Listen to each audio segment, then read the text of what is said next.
So I want to welcome everyone to Iowa City Noon Rotary. It's great to see all your smiling faces today. I'm your president this year, Eric Weiler.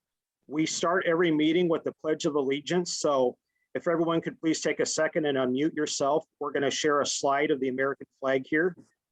And if you could please join me in the Pledge of Allegiance.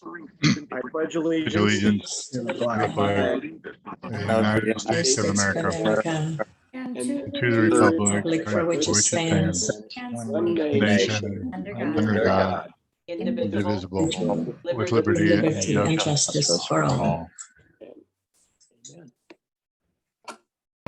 And now we're going to kick it over to Devin for our famous Zoom tips with Devin. Famous, huh? Famous, yes. I think you all know mostly what to do, but as a quick reminder, you have options within the participants tab to check out who's here. You can check out your reactions tab to do all kinds of fun stuff. Use your saxophone emojis, your tree emojis, whatever you have to add a little bit of life. There you go, Tara's got it.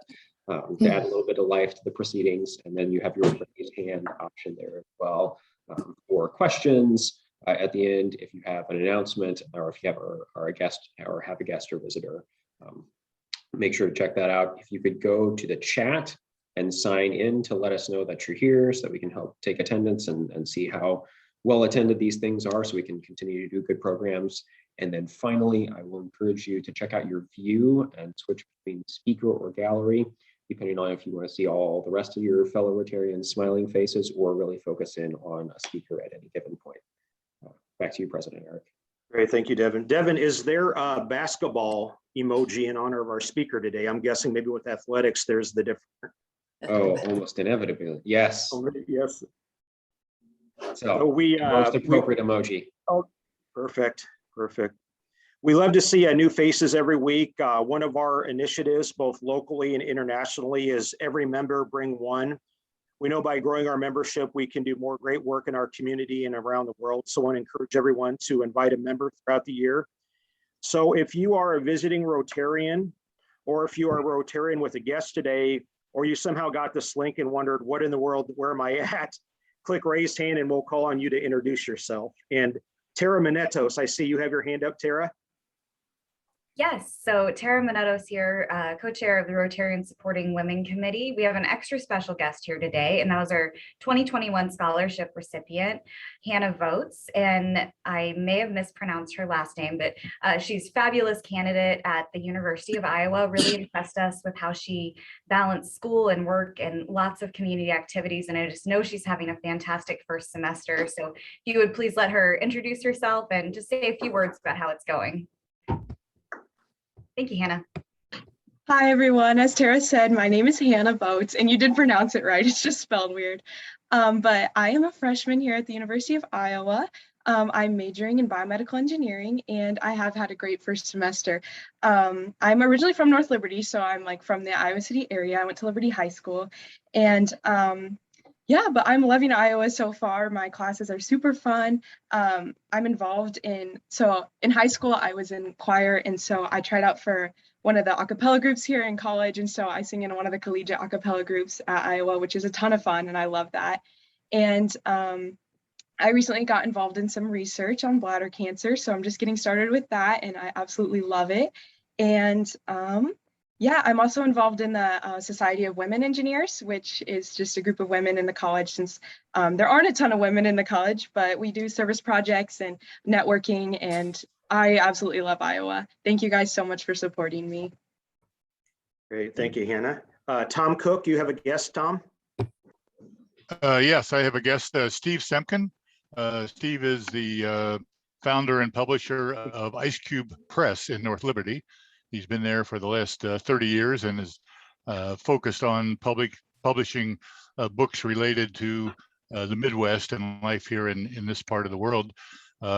He has an interesting connection. He's interested in becoming a Rotarian, so we hope to see him back here shortly. He has an interesting connection to today's speaker. He actually published a book called The Great Gamble by Lisa Bluter's husband, who published it last year. So we have a little bit of a connection today. So welcome to Steve. Great. Steve, do you want to unmute yourself and say hello real quick? Sure. I'm in the front seat of my car, kind of like being in a dorm room, right? About the same size. Well, I did also work with Tom on his book Clubfoot, and he was always going on about Rotary Club, and I thought the fact that you all supported him so much and put so much effort into Clubfoot seemed like one of those inevitably good groups to be part of. And he sort of introduced, I've worked with a lot of authors and a lot of people, and some of the books go really well, and some of them we do our best. I mean, Dave Luter's book last year came out. We couldn't have timed it worse. We were like, we're going to release it on the day of the next tournament, when they announced the brackets for the tournament in 2019, and then like the whole world shut down. And so we've been struggling with that a little bit ever since. Great. Thank you, Steve. Charlie Funk, you have a guest, Charlie? Yes, thank you, President Eric. My guest is my longtime friend and business associate of more than 30 years, Curtis Johnson, who's a senior vice president at Stifel Financial Services in Chicago. I also might add he's a very avid Northwestern Wildcat fan, but also a Big Ten fan and an admirer of the Iowa women's program. Great. Welcome, Curtis. Thank you. Barb, It's been a tough year. Barb, you have a guest? I do have a guest today. My guest is John Laverty, who is with University of Iowa Admissions, and he's interested in getting involved and doing some community service work, and he thought about Rotary. So John, you want to unmute and say hello? Hey everyone, I saw all the great work Barb was doing and volunteering on her Facebook page and asked her about it on Friday when we were down in the beer caves under Market Street. She said, sure, come and join us at our next meeting. So I'm looking forward to learning more about it.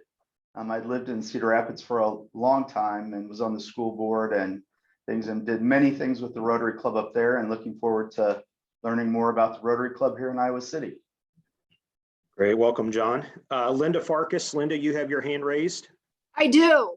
I want to say one more thing about Hannah Voigt that was selected this year. Hannah was a recipient of our Rotary Youth Leadership Awards. I think, Hannah, didn't you go to RILA and World Affairs? Can you help me with this? Yes, I did go to both. Yeah, so she's great in more aspects than what we talked about. So congratulations, guys. Thank you. And Steve Schomburg. Steve, you have a guest? Yes, I'm pleased that welcome Bill Furlong to the meeting. Bill is near the end of the process and the beginning of being an official Rotary member. Hi, Bill. Hi, Steve. I look forward to very much, and we are finishing harvest in a couple hours. So it's a special day for me. Thank you. I'll check it out Friday. Great, Bill, great to see you again. So any other guest? Well, a special welcome to everyone. We're glad you could join us today. If you have an announcement, please click raise hand, and I'll go ahead. Oh, Tricia Smith, you got me right away. So go ahead, Tricia. Oh, if you want to go first, Eric, please go ahead. You go right ahead. I Thank talk you. funny, so. All right, well, I just really wanted to throw a very shameless but very important plug in. It's that time of year for our holiday adoptive family. And if you know anything about United Way, you know our families are all prepared to us and given to us by our partner agencies, by the family advocates with the Iowa City Community School System, and they're all families that have identified a need. And so we already have over 100 families. Last year we served 112 families. And so we are really pitching it out there. We need families to adopt. It could be a company, it could be an organization, it could be a team, it could be your family yourself. Whatever you have to give, we'll partner you up with a family that's a size, it's a good match for you. And let me tell you, if you've not done this before, it's an amazing thing. Yes, it's great for the family and that's what drives it, but boy, it really feels good in your heart to do this. And it's a lot of fun to play Mrs. Claus, not Mr. Claus. Mrs. Claus did all the shopping in my house. You get to play Mrs. Claus. So have fun with it. I'll throw it in the chat. Thanks for letting me go first, Eric. I appreciate it. Yep. Enjoy the meeting, everyone. Yep. Thank you, Tricia. And thank you for all the great work that United Way does to support our community as well. So Joe Hughes, you have your hand raised. Yeah, thank you, President Eric. I am just putting in the chat right now. The Salvation Army Committee has signed our Rotarians up to ring the bell 2 different days. So Friday, December 10th at the Fairway on Mormon Trek Boulevard, or West Winds Drive is the side road. And then Saturday, December 18th at the Coralville Walmart. If you're on the Salvation Army Committee and you're like, oh wait, I didn't know about this meeting, I just pulled it together today before this meeting while my wife is driving us down to Tulsa, Oklahoma. We're in Kansas City right now. So if you have any questions or want to help organize or ring the bell, email me at my email there. Thank you. Great, thank you, Joe. And Joe, thanks for your leadership with the Salvation Army bell ringing. Joe and I have an agreement every year when I sign up the Weiler family, it's 52 degrees and sunny out. So we hope that continues again this year. Yes. Guaranteed. So, yes. Anna with 2 exclamation points. Yes, hi. I'm here for your programming note. So, you know, Eric, you don't have to do this. Next Thursday, we do not have Rotary because it's Thanksgiving, but then the Thursday after that, it'll be December, and it's actually December 2nd, if you can believe that. And that is the Joint Service Club Luncheon. So you like a different place and there's a golden ticket and I talk about my shoes. So that's not happening this year, but what is happening this year is the rest of it, which is you come here on Zoom and then the other service clubs of the area join us and the new University of Iowa president will present that day. So we're all very much looking forward to it. So we kind of have, you know, back-to-back university presenters here with Thanksgiving in between. So no golden ticket this year, but yes, the president will be speaking Thursday, December 2nd, same Rotary time, same Rotary channel. Thanks.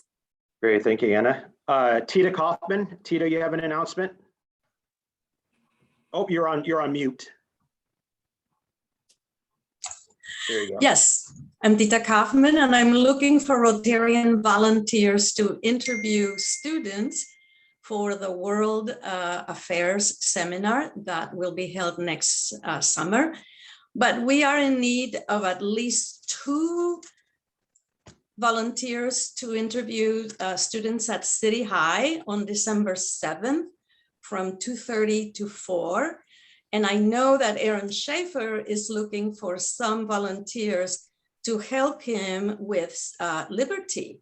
And it's also December 7th, but they start at 3:15. So I'll put my email in the chat box so that you can reach out to me if you can make it that day and for either one of those schools. Thank you. Great, thank you, Tita. Linda, you have your hand raised. I'm sorry, one more time. I was going to support Tita. Tita, I want to let everybody know that Liberty they've got their interviewers. So anybody that wants to interview, please do and go to City. City's the important one right now. Great. So as you're hearing, we've got a lot of great opportunities to get involved with Rotary and to give back and help our community.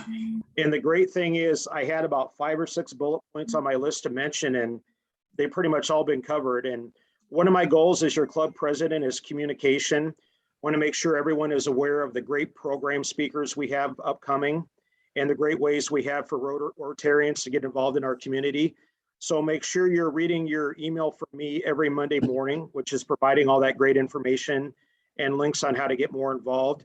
If you're not getting the email for some reason, send me a private message in the chat with your preferred email and I'll make sure that you're getting that every Monday. So with that, we've got a very special Rotary moment of positivity and gratitude today. And I'd like to introduce our Rotarian friend, Dr. Jim Merchant, to give us an update on the Rotary Kerber HeartSafe project and some exciting news. So Dr. Merchant. Well, thank you, President Eric. Yes, this Rotarians, this is HeartSafe Day, proclaimed by both mayors, Iowa City and Coralville, and this morning the Board of Supervisors. And HeartSafe Day is celebrated today to thank and recognize our community partners, the City of Iowa City, City of Coralville, the Community Foundation of Johnson County, and particularly our partner, the Johnson County Ambulance Service. This campaign is dedicated to saving lives from sudden cardiac arrest. As you may recall from previous presentations, we began training. Several Rotarians were volunteers to do CPR and AED training sessions. The pandemic interrupted that. We are still not training, but hope to beginning in January. So we shifted our focus really to providing AEDs, and we've been able to purchase and distribute a number of AEDs to the nonprofit community. We've begun a cost sharing program for small and large businesses as well. And most recently, we partnered with the Johnson County Ambulance Service to distribute 16 public AEDs. These are 24/7 AEDs in public locations throughout Johnson County. The AEDs were donated by the Sheriff's Office. We have provided the heated and secure boxes that will go with the AEDs. We hope to do the same thing at the University of Iowa, which has been very active in buying AEDs through another initiative begun by Linda Kerber and Diane Adkins, who are members of our committee. Tonight, we will have a reception to recognize and thank our donors at the Midwest One Bank building. Thank you, Charlie Funk and Midwest One Bank, for your generosity in donating that space. This will be an opportunity to also share some of the data in a slide set show that we will share with the city leaders and donors who are going to be with us this evening. We will give a slightly longer presentation to the club on January 6th. The first session, we're back in person, if indeed we are back in person, but we will be presenting on January 6th. We appreciate the support of the club, and this was all begun, as you may recall, with $10,000 Rotary grant from district and our club.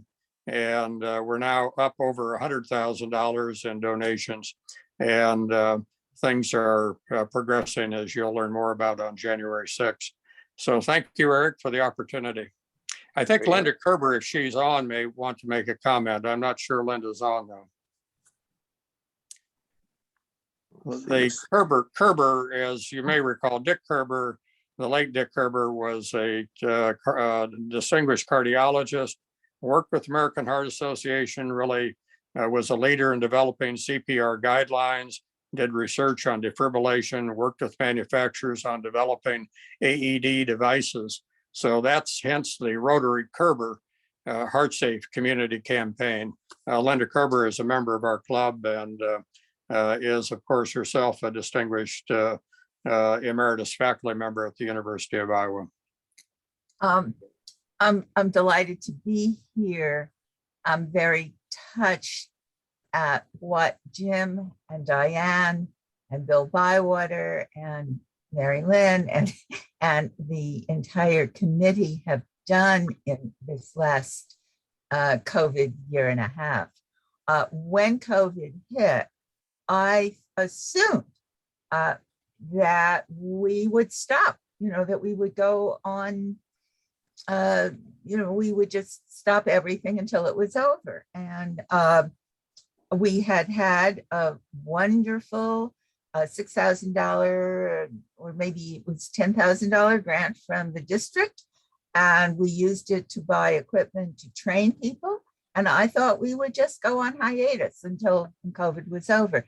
And everyone said, no, and continued to work with the most incredible energy, led by Bill Bywater. We raised a lot of funds, and those funds have been spent to make possible AED in at least 8 houses of worship that didn't have them, with a promise that when it's safe, they will train their staff. We will help them train their staffs in CPR. There is now a whole set of very elaborate and outreaching programs that we are celebrating in Iowa City and Coralville. And the work of this Iowa Noon Rotary has been incredibly important. We are waiting, but sometime within sooner or later, there is going to be the first life will be saved by this work. And it is said in the Talmud that who saves one life saves the world. And Rotary Noon will have a lot to do with it. Great, great. Thank you, Linda, and thank you, Jim, for your leadership of the committee. And hopefully this evening we'll be able to see a lot of our members there at down at Midwest One Bank for the celebration. So I'm really excited for our speaker today, and I've been tracking the attendance number since we've been on Zoom. The largest amount of attendees we've had for a Rotary program is 69. If you look at the bottom right now, we have 70 participants right now. So I think that speaks to the interest in our speaker today. And most of us know Jan Jensen as the associate head coach of the University of Iowa women's basketball team. But Jan is so much more than just a basketball coach. And Jan, I know you're a humble person. I just wanted to hit a few things from your bio real quick. I first met Jan several years ago. I was helping out with the United Way campaign committee, and Jan was co-chairing the United Way campaign, and I got to know Jan through that and her love for the community, her inspirational work, how she was a cheerleader for the betterment of our community. So Jan has been past co-chair of the United Way of Johnson County fundraising campaign. In 2006, Jan was recipient of the Corridor Business Journal 40 Under 40 Award. In 2007, Jan was named United Way of Johnson County Volunteer of the Year. In the spring of 2014, Jan was a recipient of the Women of Influence Award by the Corridor Business Journal. Those are just a few of many accolades. And personally, Jan is a native of Kimballton, Iowa. I'm guessing that population is probably a few hundred or less. 211 to be exact. Okay. Jan graduated from Drake in 1991 with a degree in public relations, and Jan earned her master's in higher education 5 years later. And finally, Jan and her spouse, Julie Fitzpatrick, have a son, Jack, and a daughter, Janie. So please help me give a warm Rotary welcome to Jan Jensen. Well, thank you very much. Hopefully we didn't lose some of the 70 viewers with that long list. You're so sweet. We're up to 71 now, Jan. We've gained one. All right, let's go. I like breaking records. Let's go. That's my business right there.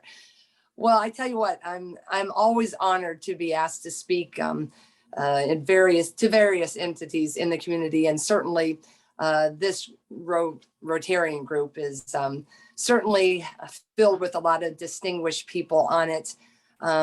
And not so much, in my opinion, what makes all of you distinguished by the amount of success that I know many of you have in your line of work.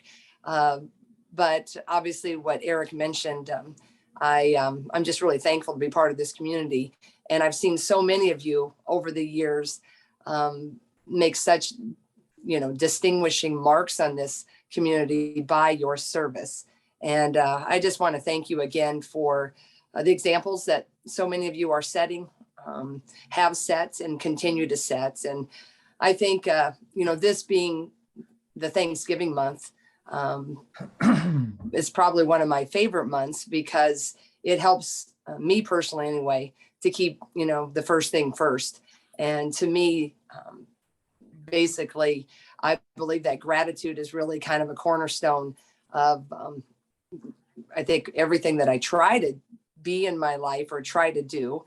And when I think about this group, it makes me think of moving to this community 22 years ago. And I'm just so grateful to be part of it. I'm grateful to be a spouse, a mom, and a coach in this great community. And I think when I took this job 22 years ago, I never dreamed that I would still be here this many years later.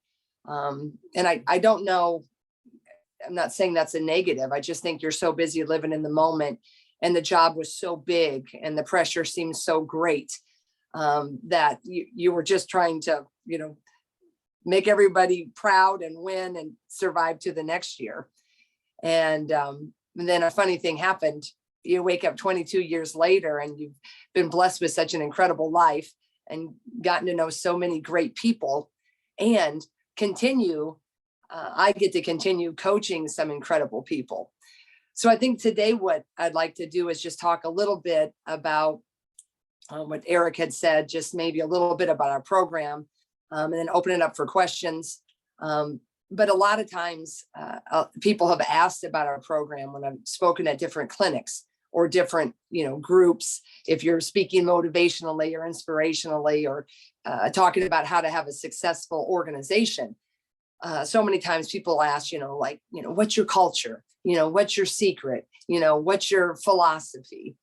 And I think really, when I was pondering a few remarks today, keeping with this Thanksgiving month, is I really believe that not only myself personally, but our staff collectively, we come at our coaching from an angle of gratitude.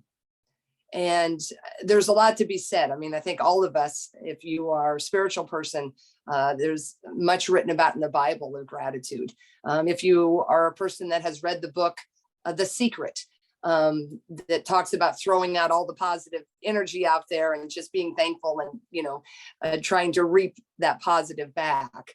Whatever religions you may study, Judaism, Hinduism, whatever, there's a lot to be said about that fundamental element of gratitude.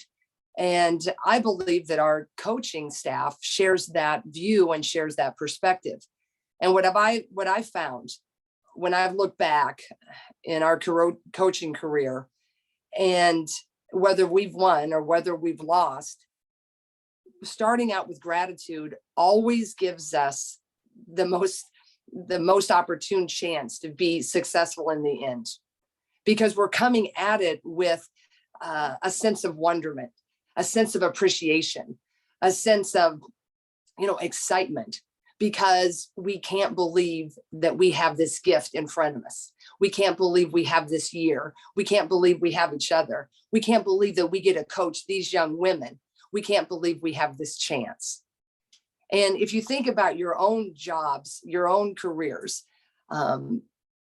when you've approached a new season per se, or maybe it's a new task, you've had to replace some vice presidents. There's been a little turmoil when it comes to maybe the chemistry of the subordinates, is when you approach it with a tightness and a worry or a concern versus, man, okay, it isn't quite perfect, but man, I'm still here. I have the opportunity to really put my mark on this. I have the opportunity to make it better. I have the opportunity to really make change. And that if we can somehow wire ourselves to kind of tip towards the gratitude, I really believe that we will be successful in the end on the things that really matter. But most importantly is the journey is that much more enjoyable, because then the little victories along the way we're so grateful for.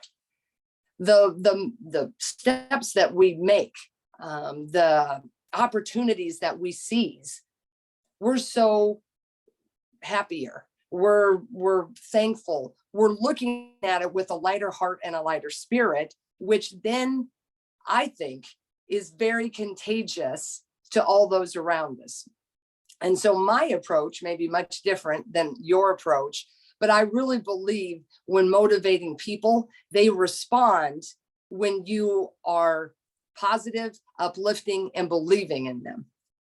And when I can stay grateful, even if we get our butts kicked in a game. Now, let me preface, I'm not perfect. I hate losing. I've grown to be better at losing, but I'm still not very, very good at losing. But usually the time frame of that disappointment or my behavior that I'm not really proud of, it gets shorter and shorter as I've gotten older. But I believe a lot of that has to do with just staying grateful in the moment, and a lot of good things will happen. So that's kind of, you know, a big fundamental, not only of my life personally, but really how Lisa Bluter, Jenny Fitzgerald, Raina Harmon, Abby Emmert Stamp, we coach collectively. Now, if you come to practice, you're gonna see that we get on them, and it's not all fun and games. If you ever watch me coach and something doesn't go right, it's not like, don't mistake being grateful for being passive and, you know, having rose-colored glasses on at all times. There is fire, there's intensity, but there's never a loss of that internal, I guess, fundamental of gratitude. So when we put our team together, when we recruit these great young women, we're really looking for a shared value set in most of the women and families that we recruit. Now you can't get, you know, it's not, you know, everybody's not the same. Not everybody's perfect. There's different levels. There's different levels of gratitude. There's different levels of confidence, different personalities. There's bravado, there's moxie, there's quiet, there's timid. That's what makes what we do as coaches really fun, because we have all these different personalities and all these different individual hopes and dreams and goals. And we have to get them all operating as quickly as we can as one unit. And again, we go back to gratitude is when we can work with our team and when we have to start differentiating roles and playing time. You know, basically, you know, who gets the big project, you know, all your project managers, if you're in the corporate world, who gets to be the head, right? That's kind of what we do when we start the starting role, and there can be disappointments and there can be frustrations. So we're really big on, we have a team mission statement, we have, you know, team values. And one of the most important ones is everyone matters.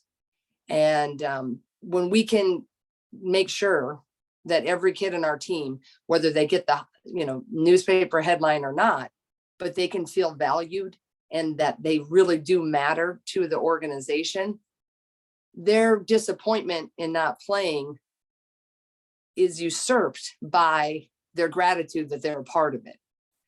And when we do it really well, our coaching staff, and it takes a lot of time, it does not happen.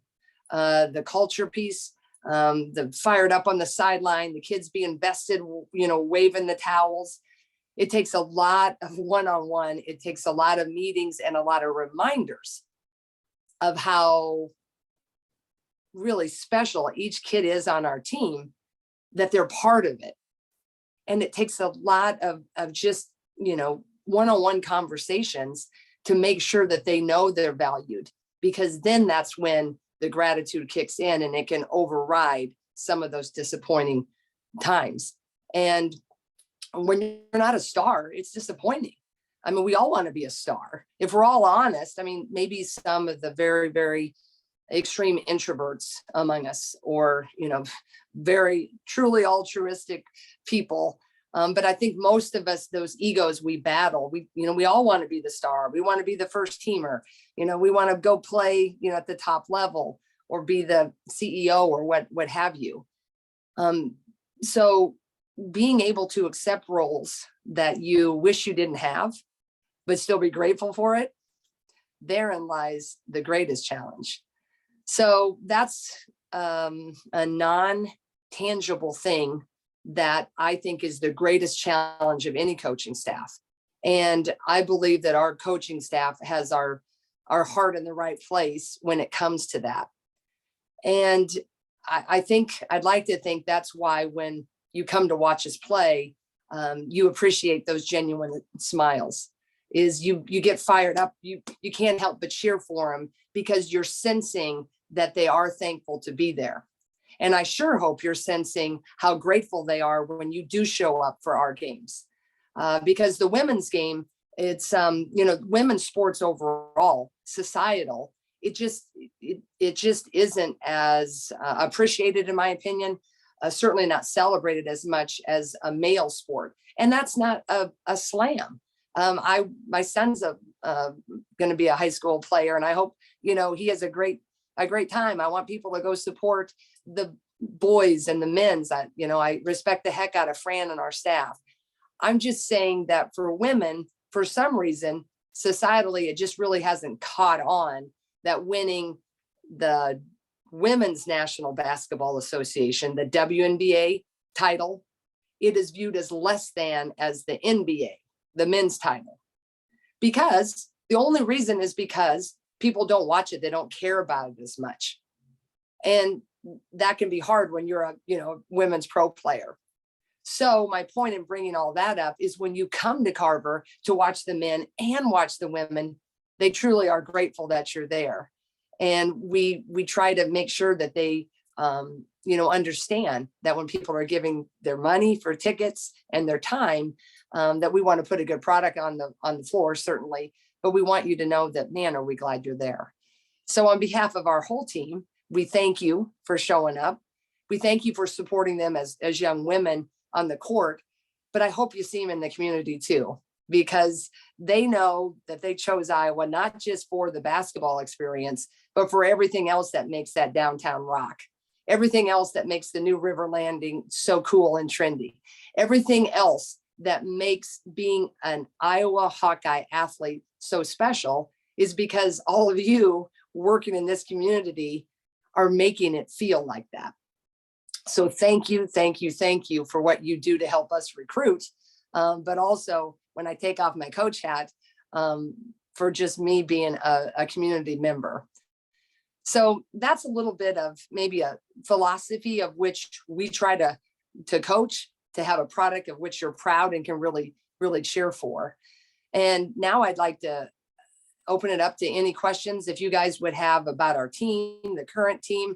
We're doing pretty well. We're 4-0. We should be. We haven't played great competition yet. We won at Northern Iowa on Sunday. That was a tough game. Any in-state rival game, whether it's at home or on the road, is always hard. Certainly they're harder on the road. So we were pleased with how we handled that. We got a nice road win at Northern Iowa. Last night we won. I wasn't real happy. I don't think we played that well. The competition though was different. It gave us a pesky team to play against. They were much more aggressive. I thought it sped us up. We were sloppy. We didn't play as sharp, but we still won by 20. So that's the positive when you can critique it and you can use it as a learning tool. And the kids, I think, understood, and they were a little disappointed they didn't look sharper, but it's nice that we can feel like that as we now head into a really, probably now from here on out, there's not going to be any of those type of games where you can play average and still win big. So there you go. Anybody have any questions? You can chat them or talk. Yep. Charlie Jan, has one here. He says, Jan, can you talk about your new players and how they might contribute this year? Yeah, thanks, Charlie. We have 3 new freshmen. We have a 6'4" player out of Denver. Her name's Addison O'Grady. We have, I'll talk about her first so you don't lose the names. She's a 6'4". I love her size. The challenge was she isn't real interested in using her size and posting up inside the lane. She really wants to face, and she can post up. So we were kind of looking at her as a stretch 4. Sadly, if you follow our team, our backup center, her name is Sharon Goodman, had a great summer. She backed up Monica Sedano, our star starting center, all last year and was really coming along. And on the first day of the season, Sharon sadly hurt her ACL. And that's a big blow. I want to be positive, but that's could hurt us when we really need depth in that inside, because she was another big body that liked to be in the post. So now our challenge is Addison O'Grady, the freshman from Chicago or from Denver. She needs to embrace the inside position. She's coming. I would like it to be a little bit faster, but I think we can get her there. But I would like Monica to never get in foul trouble, and I would like her to stay healthy and not even have little tweaks and so forth. but I think we can get Addison there. We have a small forward, power forward from Chicago, Sydney Affolter. She is a real nice player. We shifted her. We had another ACL injury. Shatia Wettering didn't play last year as a freshman. So sometimes people think, oh, that injury won't hurt you. She didn't play. Well, everybody can't play as a freshman. We need them to develop over the summer and take that step. And Shatia did that. I thought she would get some action this year. And sadly, 10 days after Sharon, she too tore her ACL. So that was unfortunate. So we moved this Sydney Affolter from the perimeter. Now she's backing up McKenna Warnock. She's coming, but they're freshmen. So that's going to take her a little bit more time. Even a slight shift from a small forward to a power forward, sometimes as a freshman, that can kind of put them back on their heels. But we're expecting her to hopefully catch on by the Big Ten season, because we're going to need that size and those minutes. And then AJ Ediger is a kid out of Michigan near Grand Rapids. I think we're looking at her to develop and maybe help us next year. She's kind of a tweener. Is she a 3? Is she a 4? Is she a 5? So we're going to be kind of figuring that out in the off season. Thank you, Charlie. Jan, we had a question in the chat from Mary Ellen Lewis. How do you keep the team's excitement and involvement when you're on the losing end of a game? Mm-hmm. Yeah, that's a tough one. And I think that's always a challenge too, as a coach, is, how you handle it. Sometimes as leaders, we can blow it, right? And we can just go to a level that's not fair for, our teams, because we get too down, or we get too hot, or we get too absolute. And then all of a sudden they're left reeling like, oh my gosh, we didn't play that badly, did we? Now it feels like we're never going to win again. I think there's a balance of which you need to strike as a leader. When we do it perfectly, we can come at it with a heart of gratitude and kind of be thankful for the setback, and that what we typically will do is, usually a loss will expose some weaknesses that you haven't been seeing. By virtue, you haven't played a team that presented that challenge. Maybe our practice prep, we're just not capable of that. I'll give an example. Maryland women's basketball in our conferences, they have set the bar. They're usually the best, and it's hard to emulate them. They're always a top recruiting class. They're always about 2 inches taller at every position and about 15 pounds stronger. And you just can't emulate that. So sometimes you get into a game, and then that's the only way your kids really understand why they have to be so disciplined, why they have to run the play exactly as we've instructed.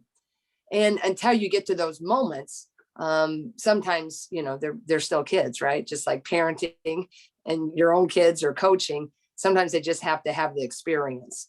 So that's usually how we'll approach it is, it was unfortunate, we didn't do this, this, and this, but if we learn from it, look what we can do. That's in a perfect world. But, I've blown it a few times and gotten too down and thought the sun wasn't going to come up, and had to then kind of go back and ask for some grace. And usually we have enough in their tank that they will forgive us for the times we get a little bit too salty. And Chuck Swanson, I see you have a question, Chuck. Yeah, Fran, thank you so much for sharing your philosophy on gratitude. Yeah. I loved hearing that. I think we've lost a lot of kindness in our world.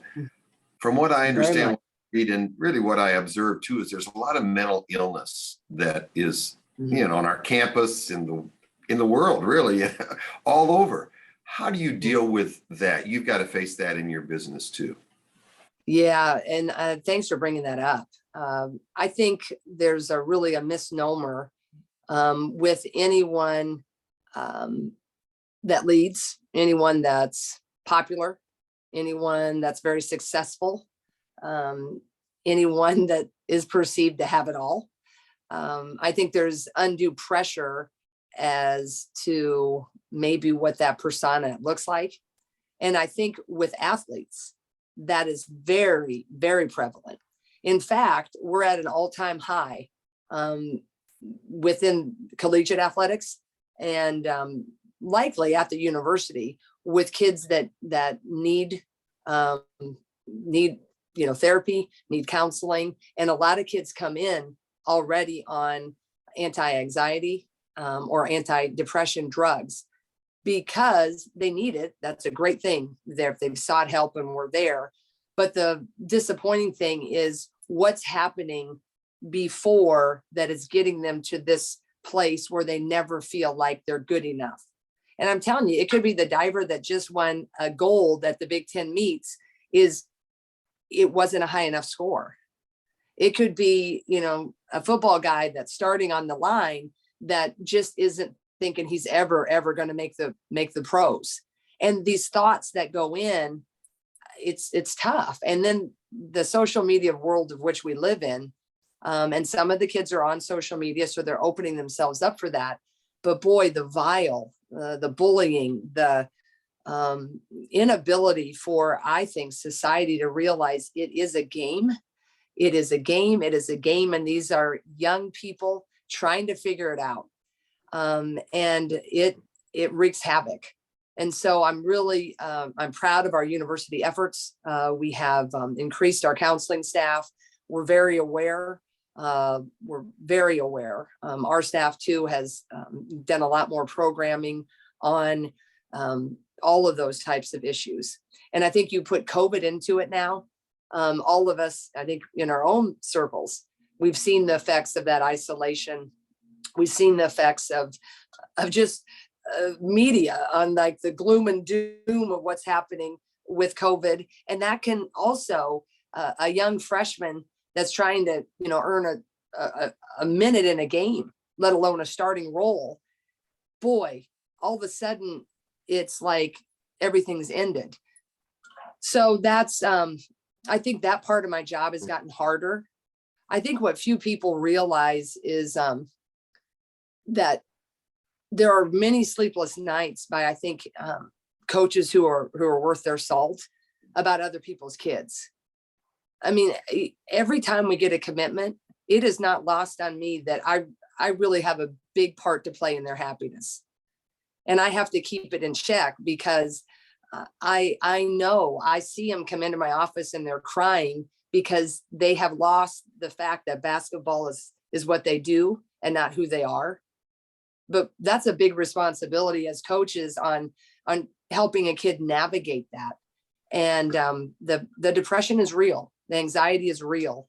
And so we're doing the best we can to navigate it. But I would encourage all of you, if you have very opinionated colleagues or friends with sports in general, even if they are pro athletes, I think that vial's big too, but certainly with high school and college kids, because it's very challenging right now. Thank you for bringing that up. Great. Gary Pasha. Gary, you have a question? Yeah, Jan, I've heard you speak before, perhaps to our club. And I think you already talked a little bit about it, but could you talk briefly on some of the life lessons that you teach beyond X's and O's of being an athlete? Because I know you have a good message there that you might just touch on that for us, please. Yeah, I think that's the hardest thing when, we're paid to win and we're paid well. I'm very grateful and blessed, but it is so much more than winning and losing. And I have to remember that too, because I love to win and I want to cut down nets and all that stuff. But really the job that we do, like 2 years ago, we went to the Elite Eight, cut down the Big Ten net. Last year, we went to the Sweet 16. Probably 12 years ago, we were, 500. But the work that we put in, the effort, we did to try to make that team chemistry and so forth, it was the same. It just sometimes you get an injury when you don't need it.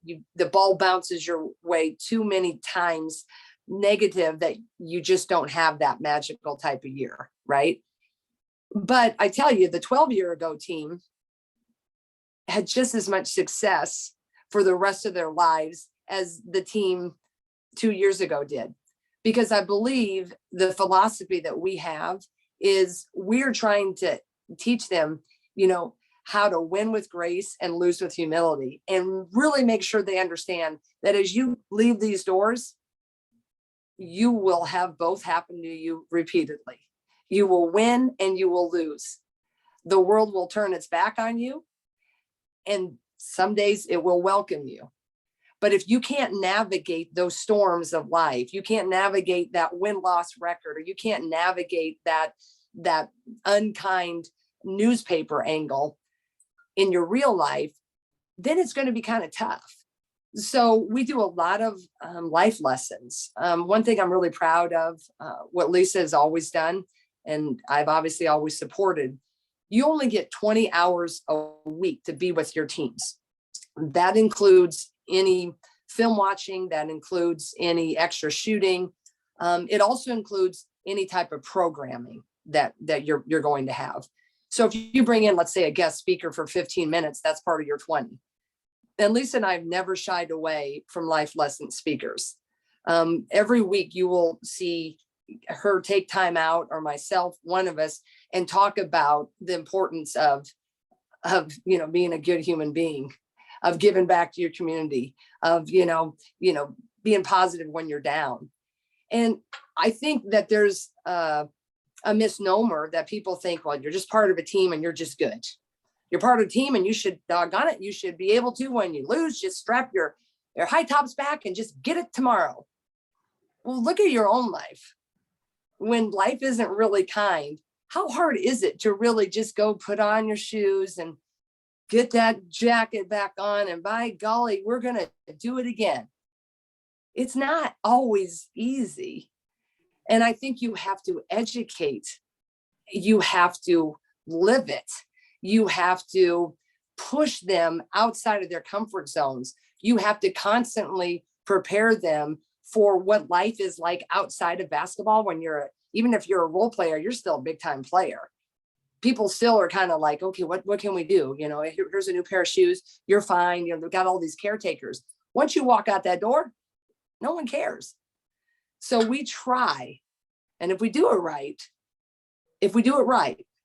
when they're my age, they're going to look back and they're going to say, you know what? That was 4 of the best years of my life. 4 of the best. I don't want them to be the best, because if this is their limit, then we haven't done our jobs. But I think when they can get to be older and they're raising their families, and they can be proud to come back, or they can look back on that moment when they thought, wow, coaches were really hard. I can't believe that. Or, you know, man, I was so glad they brought in that motivational speaker that talked about, you know, fear or failure or anxiety. If we can have a few of those monumental moments that aren't cutting down the net, then we've done our jobs. Good.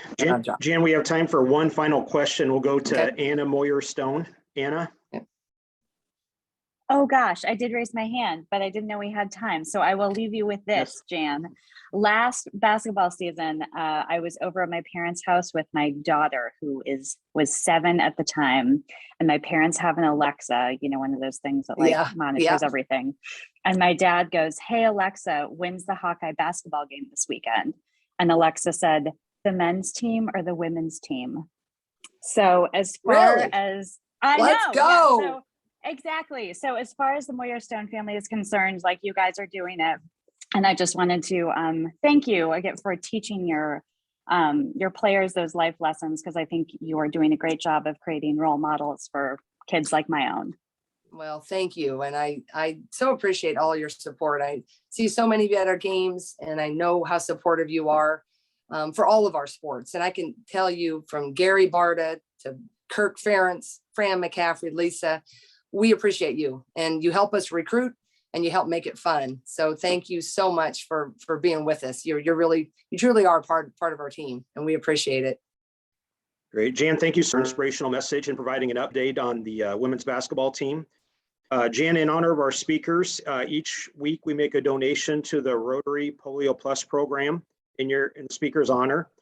And the Bill and Melinda Gates Foundation matches that 2-to-1. So this will result in 70 polio vaccinations around the world in your honor. So thank you again. Awesome. You bet. I'm honored. Thank you. And come out Sunday. Just one little thing, if you're free, there's only 6 active coaches that have ever gotten to 800 wins. If we can win Sunday, Lisa will reach her 800th. There's only 14 coaches ever to do it. So it'll be hopefully a good day. It'll be a tough challenge. Our Drake game, any in-state game, I don't care if we're playing Iowa State, Drake, or UNI, they always come with a lot. A harder emotional one for us is the Drake game, just because of we've spent so much time there and we respect that program. But we're hopeful we can get Lisa her 800th. And how ironic, right? She spent so much time at Drake and loved it there that everything that's happened since the 700th to have that game possibly be it. So if you're free, please come out. I think that would be a pretty fun thing for you to witness. It's not too often that you can be in the stands for someone's 800th milestone. And I know she would appreciate it. So thank you. Jan, that's a 2 o'clock game. Is that correct? 2 Yes. o'clock on Sunday. Yep. Perfect. Yep. Final reminders for everybody. I hope everyone has a wonderful Thanksgiving next week. And 2 weeks from today, and as Anna shared with us, is our annual joint service meeting. And our special guest is Dr. Barbara Wilson, the new president of the University of Iowa. Should be a great program. And we conclude each meeting with the Rotary 4-way test, and we're going to put that up here in a second for us to recite. So if everyone could please unmute themselves and join me in our Rotary 4-way test of the things we think, say, or do. Is it the truth? Is it fair to all concerned? Will it build goodwill and better friendships? friendships? Will it be beneficial to all concerned? Hope everyone has a great weekend. Thanks again. Bye-bye.